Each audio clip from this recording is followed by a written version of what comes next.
L'odeur des crêpes à la carotte réveille doucement Petit Lapin bien au chaud dans son lit. Il s'étire doucement en bâillant, sortant de sa nuit, et saute de son lit, les yeux encore collés de fatigue.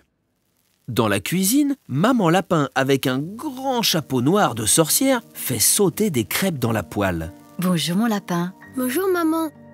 Pourquoi tu portes un chapeau de sorcière? Mais c'est Halloween mon lapinou.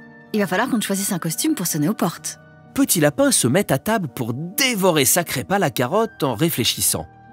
Papa Lapin arrive dans la cuisine avec à la main des vêtements de mamie.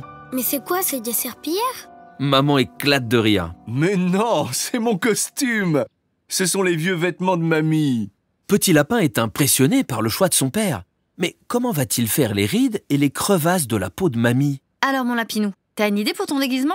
J'hésite entre un dragon, une fée et un pompier. Papa éclate de rire.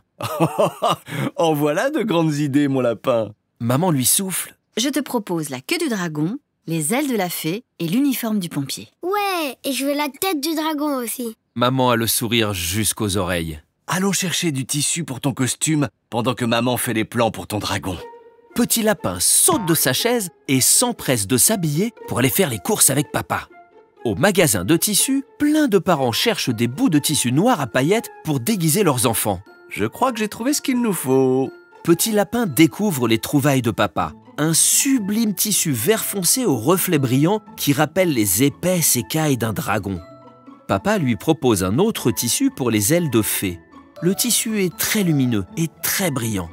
Des reflets roses, bleus et jaunes brillent avec le mouvement et les rayons du soleil. Petit Lapin est déjà fan de son costume alors qu'il n'est pas encore cousu.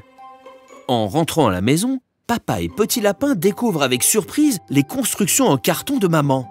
Elle a fait toute seule des ailes et une immense queue que Petit Lapin va pouvoir peindre et décorer avec ses nouveaux morceaux de tissu. Petit Lapin est très concentré sur son costume, pendant que maman s'affaire avec son aiguille et le beau tissu à coudre les ailes de fée. Petit Lapin agrafe ensuite avec l'aide de papa les différentes parties de la queue du dragon. Maman a terminé les ailes et Petit Lapin y ajoute des diamants autocollants pendant que papa monte la tête du dragon. À peine fini, il la pose sur la tête de Petit Lapin pour voir si tout est bien en place. C'est presque parfait. Quelques petits ajustements à faire et tout sera fini. Ouah, c'est beau, c'était compliqué en plus. Merci maman. Sans elle, on ne s'en serait jamais sorti. C'est bon, la voisine te prête la tenue de pompier de son fils.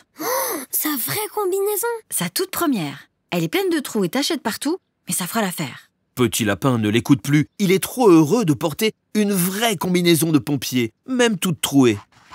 Papa a presque fini la tête de dragon et maman termine d'assembler la queue. L'heure de la tournée des bonbons approche. Petit Lapin enfile la combinaison de pompier que maman a rafistolée avec des petits bouts de tissu de fée. Pour finir, ses parents l'aident à fixer ses ailes, sa queue et sa tête de dragon. Papa, lui aussi, est prêt. Il est magnifiquement maquillé. Ses poils sont blancs et gris, son museau est tout ridé et ses yeux sont lourds. Il porte les habits de mamie et lui ressemble comme deux gouttes d'eau. On dirait une vieille grand-mère. Maman porte une grande robe noire couverte de toiles d'araignée et son grand chapeau de sorcière cache un serpent noir aux yeux dorés. C'est le moment de rejoindre les autres enfants pour la tournée des bonbons. À peine sorti, Petit Lapin reconnaît Petit Lion derrière son masque de monstre. Petite Licorne, déguisée en chevalier, admire le costume de Petit Lapin. Petite Souris, elle aussi déguisée en fée, compare ses ailes avec celles de Petit Lapin. Petit Lapin n'ose pas le dire, mais il trouve les siennes bien plus belles. En quoi t'es déguisé d'abord? Un dragon fait pompier. Et c'est une vraie combinaison de pompiers, hein? C'est pas possible. Ça n'existe pas, les dragons faits pompiers. Mais alors, moi j'aime bien, moi. Elle est pleine de trous, ta vraie combinaison. Petit Lapin n'aime pas du tout le ton de Petit Lion. Il se moque et c'est méchant. T'es rien qu'un petit lion jaloux. Il est super son costume. Et moi aussi j'ai des ailes. C'est même pas vrai d'abord. C'est juste que t'es pas assez gentil pour les voir. Petit Lion est bien embêté. Il ne sait plus trop quoi répondre. Petit Lapin est très vexé. Mais Petite Licorne a raison. Petit Lion est juste jaloux. J'ai 2 baguettes magiques. Si tu veux, petit lion, je t'en prête une. Comme ça, tu seras un monstre magicien. Petit Lapin est bien armé avec ses ailes, sa combinaison anti-flamme, sa longue queue et ses crocs tranchants. Plus rien ne lui fait peur.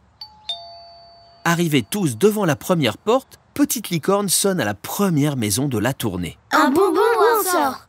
La dame Girafe, qui leur ouvre, est impressionnée par les beaux costumes et leur maquillage. Elle verse une poignée de sucreries dans leur panier et s'arrête sur le costume de Petit Lapin. Ça alors? Un lapin dragon fée et pompier? J'aurais tout vu. Petit Lapin est encore plus fier de son idée de costume et poursuit la tournée avec ses amis. Au grand désespoir de Petit Lion, Petit Lapin ramasse plus de bonbons que le reste du groupe avec son dragon à paillettes. Comme quoi, on peut être qui on veut. Il suffit de le vivre à fond et les autres s'adapteront. À la fin de la journée, Petit Lapin propose de mettre tous les bonbons dans un grand saladier afin qu'ils se les partagent tous équitablement.